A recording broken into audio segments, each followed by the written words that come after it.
तो दोस्तों, क्या आपने कभी ये सोचा है कि जो रोहिणी सेक्टर 34 और 35 के डीडीए एलआईजी फ्लैट्स हैं, वो पूरी दिल्ली के सबसे सस्ते फ्लैट्स क्यों हैं? नहीं। तो आज मैं आपको इस वीलॉग में बताता हूँ सारे रीजंस इन फ्लैट्स के पूरी दिल्ली में सबसे सस्ते होने के।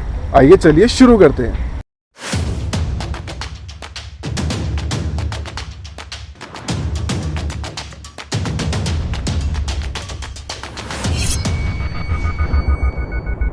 तो दोस्तों, सबसे पहले मैं बात करता हूँ इसके साइज़ के बारे में।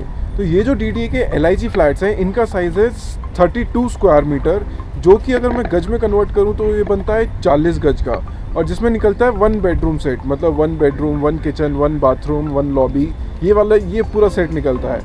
लेकिन उसमें भी मतलब ये जो फ्लैट्स हैं, इसका जो आर्किटेक्ट है या जिसका लेआउट है, वो कुछ ऐसा बनाया हुआ है कि इसका जो बेडरूम है ना, उस बेडरूम के अंदर एक पूरा डबल बेड का बेड भी नहीं आ सकता। मतलब 6 बाई 6 का जो बेड होता है ना, वो भी अच्छे से नहीं आ सकता। मतलब इस बेडरूम के अगर मैं साइज़ की बात करूं तो इस बेडरूम का साइज़ है 7 फीट बाय 9 फीट। मतलब 7 फीट की इसकी लेंथ है, 9 फीट की इसकी विड्थ है, जिसमें आपका एक डबल बेड भी नहीं आएगा। और ये वाले जो फ्लैट्स हैं, ये मैं आपको आगे अपने इसमें दिखाऊँगा। अभी इसका मैं इनमें से एक फ़्लैट का एक टूर भी कराऊँगा। और दूसरी मैं बात करूं इसके प्राइस के बारे में, तो इसका जो प्राइस स्टार्टिंग रेंज है वो है 10 लाख रुपए से, और 10 लाख से 15 लाख के बीच में इसका स्टार्टिंग रेंज है।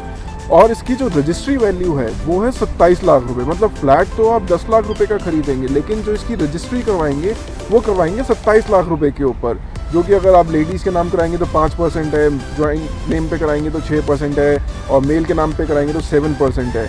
मतलब ये जो फ्लैट्स हैं सारे के सारे अंडर वैल्यूड फ्लैट हैं, और ये जो वैल्यू है ये बहुत कम है। मतलब 27 लाख रुपए गवर्नमेंट ने अपनी वैल्यू रखी हुई है, और मार्केट रेट इसका 10-11 लाख रुपए है।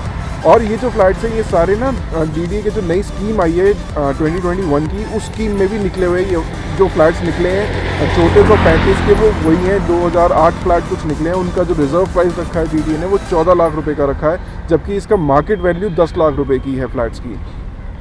और ये जो फ्लैट्स जब शुरू में निकाले थे, मतलब 2008-9 की अलॉटमेंट है ये वाले फ्लैट्स की, उस टाइम पे जब ये डीडीए ने फ्लैट्स निकाले थे तो जिन के फ्लैट्स निकले थे उन्होंने उसकी किसी ने पेमेंट ही नहीं करवाई है, किसी ने उन फ्लैट्स को कैंसिल कर दिया है, मतलब फ्लैट्स ही नहीं लिए हैं, इसलिए ये दोबारा फ्लैट्स निकले हैं।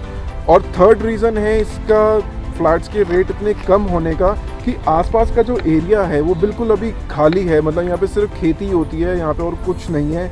अगर यहाँ पे आपका कोई प्राइवेट कन्वेंस है तो आपको उसमें पेट्रोल अगर डलवाना है तो उसके लिए आपको यहाँ से कम 8-9 किलोमीटर आगे जाना पड़ेगा, मतलब सेक्टर 11 की तरफ जाना पड़ेगा, या आपको बवाना साइड जाना पड़ेगा, तब जाके आपको पेट्रोल पंप मिलेगा। और यहाँ पे अगर मैं डेली नीड्स के सामान की बात करूँ तो डेली नीड्स का सामान भी आपको मतलब ईजिली नहीं मिलेगा। आपको कुछ भी वेजिटेबल्स लेनी है या कुछ भी लेनी है तो उसके लिए आपको दूर सेक्टर 29 या सेक्टर 28 की मार्केट में ही आपको जाना पड़ेगा। और यहाँ पे आसपास में हॉस्पिटल्स भी नहीं है, आसपास में क्या है कि बहुत दूर दूर तक हॉस्पिटल्स नहीं है, कुछ भी नहीं है यहाँ पे। तो इसलिए ये जो फ्लैट्स हैं ये बहुत सस्ते हैं। और अभी मैं अगर आपको दिखाऊँ जहाँ पर मैं खड़ा हूँ, वहाँ पे आसपास में ये देखिए, पीछे सामने आपको दिख रहा होगा, वो पीछे खेती हो रही है। ये मैं आपको दिखाता हूँ सारा, ये फ्लैट्स हैं, इन फ्लैट्स के पीछे ये खेती हो रही है, वहाँ पे वो बफेलोज खड़ी हैं। मतलब आसपास ना बिल्कुल खाली एरिया है, तो इसलिए यहाँ पे प्राइसेस इतने कम हैं। और जिन के फ्लैट्स निकले थे और जिन्होंने पैसे भी भर दिए थे वो खुद तो यहाँ पे रहते नहीं है, यहाँ पे उन्होंने रेंटल पे चढ़ाया हुआ। मतलब अगर मैं इसके रेंट की भी बात करूँ तो इन फ्लैट्स का जो रेंटल स्टार्ट होता है वो होता है 2000 रुपये से, और वो जाता है 5000 रुपये तक। तो यहाँ पे जो जेंट्री रहती है वो भी थोड़ी लोअर इनकम ग्रुप की जेंट्री रहती है। और गवर्नमेंट ने अब धीरे धीरे क्या कर रही है, जैसे ये फ्लैट्स खाली हैं तो सीआरपीएफ के जो हमारे जवान हैं देश के, उनको यहाँ पे उन्होंने अकोमोडेशन दे दी है, वो लोग यहाँ पे रहते हैं ज़्यादातर।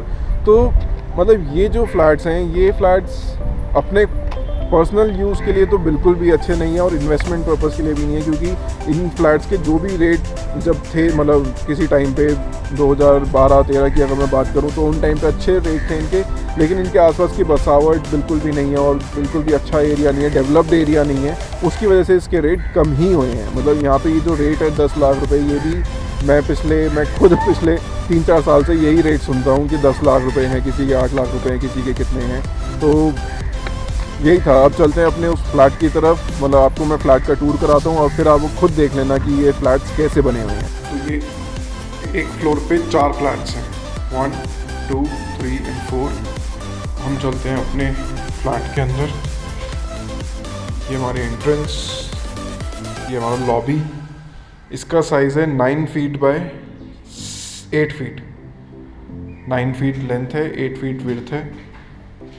मैं आपको दूसरी साइड से दिखाता हूँ। हमने वहाँ से एंटर किया था। इसका मैं लेआउट बताता हूँ। सामने बालकनी, इधर बेडरूम, इधर वॉशरूम और इस साइड किचन है। बालकनी के साइज़ की बात करूँ तो ये 6 फीट बाय 5 फीट 4 फीट की बालकनी है।